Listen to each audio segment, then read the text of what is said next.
नमस्कार.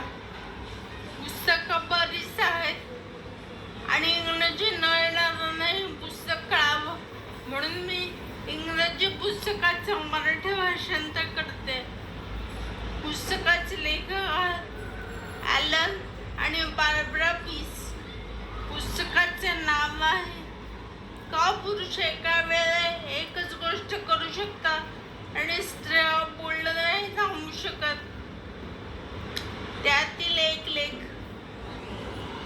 पुरुषाला साक्षीदार व्हावे लागते. स्वभाव, राग आणि कानाखाली खाणे जोपर्यंत कळत नाही काय चाललंय नक्की.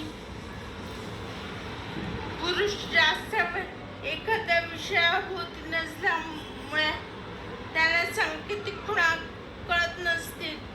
जर लोकांमध्ये संवाद नसेल तर पुरुष जास्त जाणून घेऊ शकत नाहीत. मेंदूची चाचणी दाखवते की पुरुषांचा मेंदू जेव्हा आरामावस्थेत असतो तेव्हा त्याची 70% विद्युत ऊर्जा बंद असते. मात्र स्त्रियांचा मेंदू तपासला गेला समान स्थितीत तेव्हा तो 90% कार्यरत असतो. सतत बाजूच्या वातावरणात माहिती घेण्यात स्त्रियांना ठाऊक असतं.